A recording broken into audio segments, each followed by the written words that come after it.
Hey everyone, today we're going to look at the Saban Power Rangers Heroes of the Grid miniature game Villain Pack number 1, which adds some new bosses and some monsters. If you only own the base game, this will get you some, not Shattered Grid, this will get you some more things to play. So we're going to get 4 different characters: Commander Crayfish, the Poluticorn, which are both monsters, Master Vile, and Rio Revolto as 2 more bosses. The extra monsters are a little bit nice, but it's also even cooler to have 2 more bosses. Otherwise, every time you play the main game, you are always playing against Rita Repulsa. This gives you 2 other options, something a little bit different. Without buying the Shattered Grid expansion. You buy that, then you have a couple more. So we have Commander Crayfish to start off. So tail there. Just love the detail on these guys.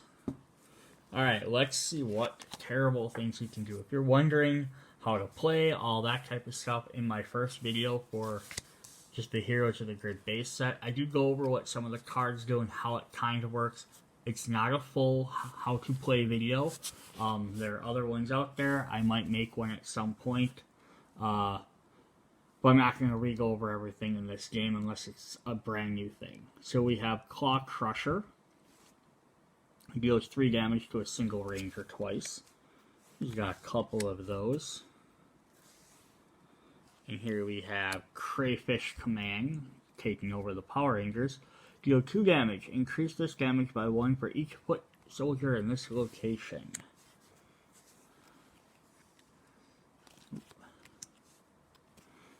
A deformed Power Sword. Deal 5 damage when this card resolves. While this card is in play, each time an adjacent enemy card deals damage, the damage increased by 2. Well, that's interesting. Most passives don't generally just do damage when they resolve. And then Shellfish Slasher. Deal 4 damage. So he has some interesting things. He's not overwhelmingly. I think these guys are probably a little bit more in line with the base game characters. The Shattered Grid guys seem to be a little bit more difficult. Here's Poluticorn, who does not like a bipedal, basically Pegasus, is a giant mane there, but he's a unicorn, can fly. Alright, let's see what dastardly things he has in store. Ferocious Strength, deal 5 damage with Guard. He's got 3 of those. The Prismatic Orbs, he's got 2 of those. Fast, deals 2 damage to each ranger twice. That's not very good. Oh, he's hitting the Mastodon Sword. The Toxic Tornado. Ranger must discard a total of 4 cards divided as they choose. So again, if you have 4 players, each one can discard 1. That's not as bad than if you only have 2 guys.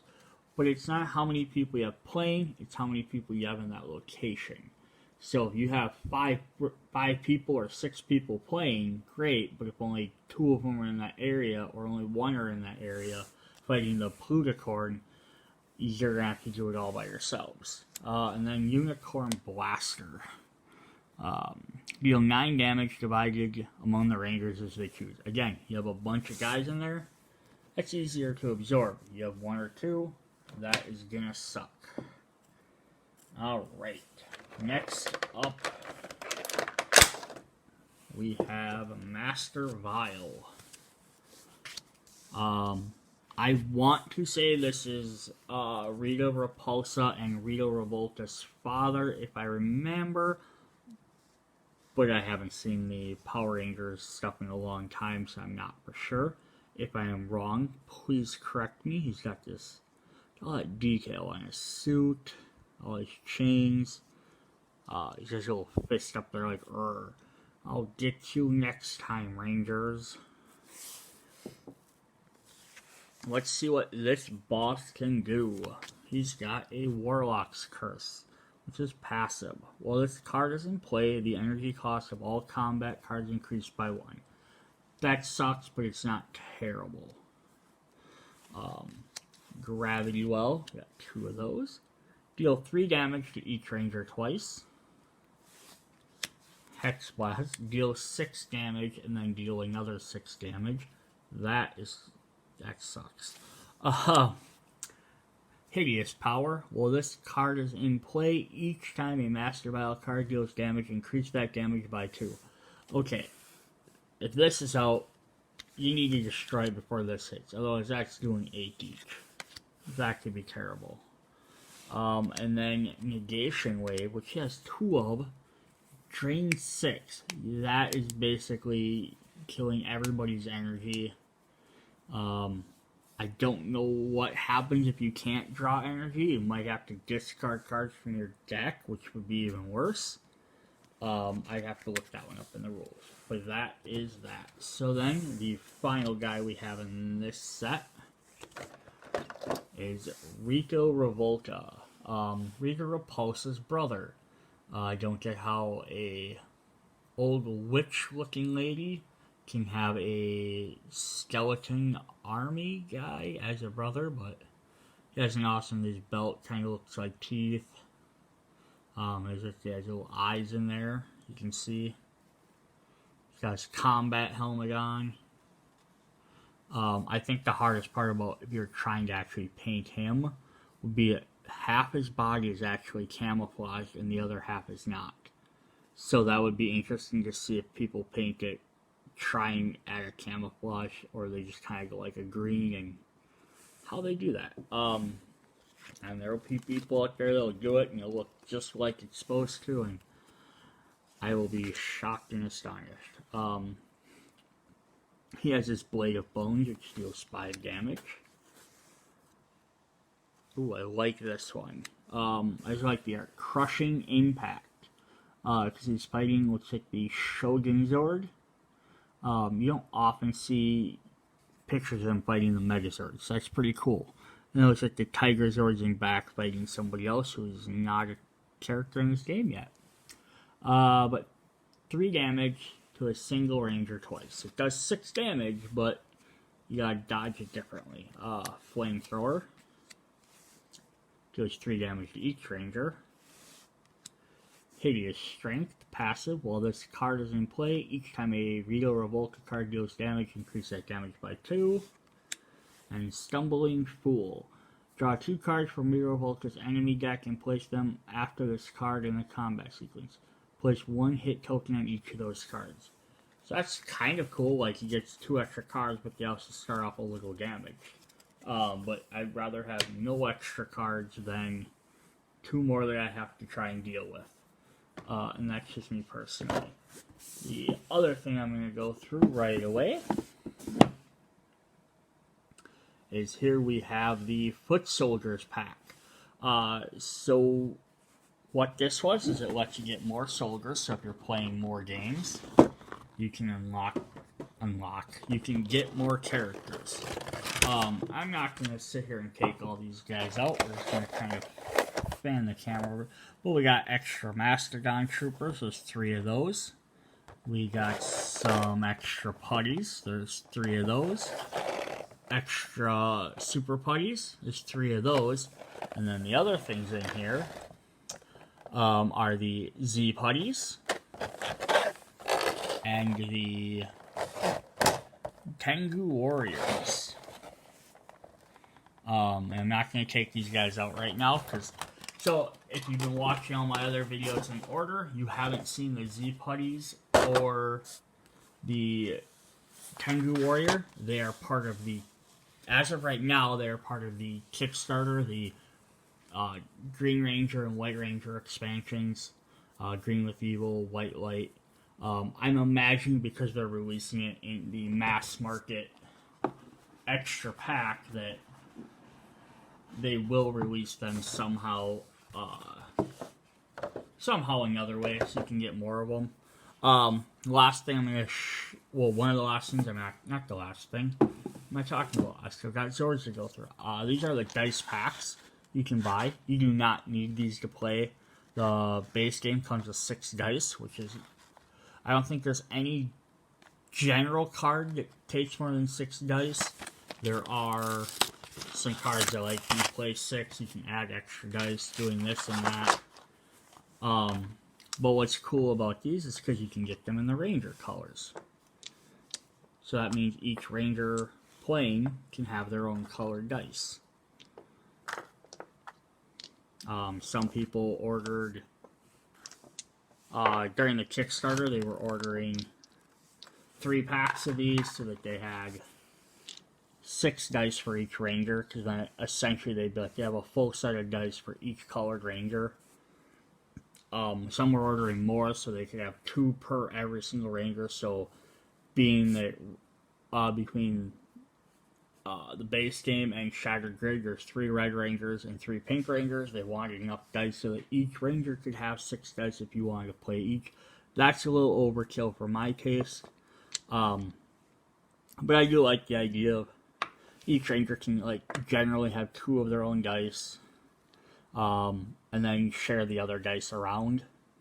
And that way you don't have to keep, you can just be passing around 2 or 3 dice here and there. Or if you're playing, I have the Black Ranger, you take the black dice, and then he has a lot of them.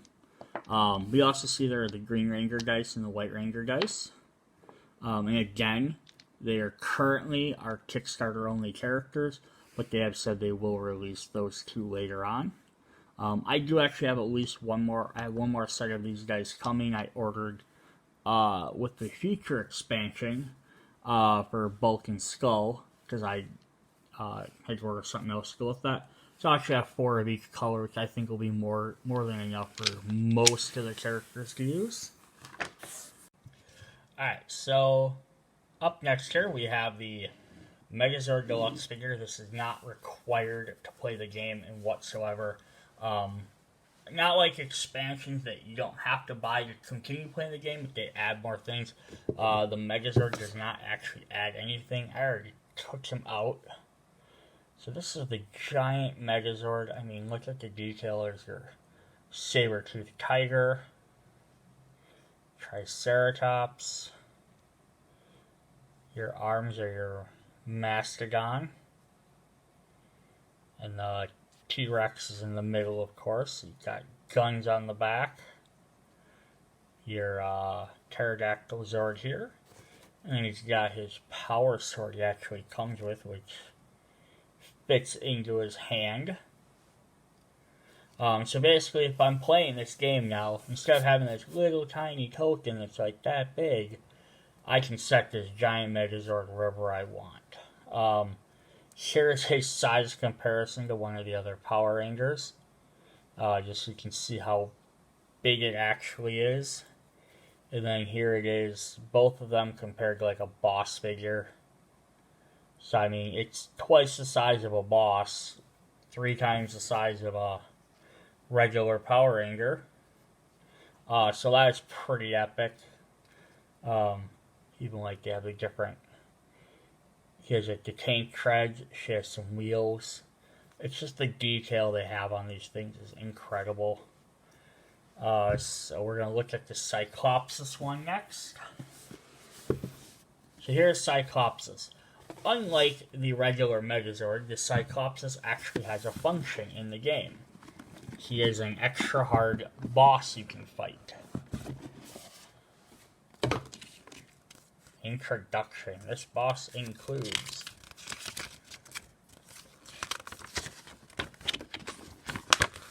a bunch of cards and some rules. So I'm not going to go over right now.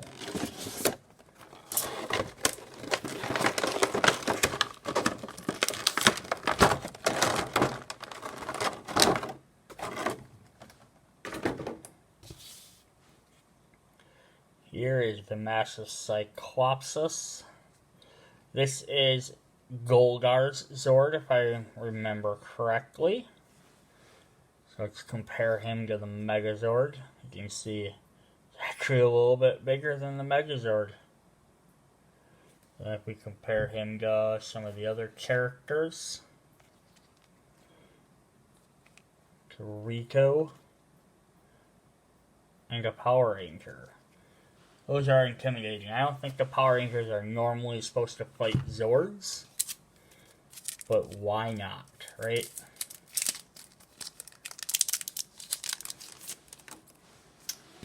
So he does have some cards here, like any other one. But he has a shield up here instead of like cost. Because that's how he's played. He has a different way to play, but he's a boss character. Cyclopsis on the back. So he has Arc Lightning, deals 2 damage to each ranger. Devastating Strike. It looks like he just cut off his arm. 3 damage, increases damage by 1 for each defeated Cyclopsis component card. Missile Barrage, drain 1 energy, deal 4 damage divided amongst the rangers as they choose. Got 2 of those. Unstoppable Force, deal 3 damage to the lead ranger. And then how Cyclopsis works is you have the head of Cyclopsis. Rangers cannot use Zord abilities. And then he basically combines right armor Cyclopsis, and each one of these have health. So you have to defeat Cyclopsis as a whole versus just defeating his cards. Each time a ranger attacks another Cyclopsis component card, deal 2 damage to that ranger. Core of Cyclopsis. At the end of each battle, move 1 hit token from each other Cyclopsis component card to this card.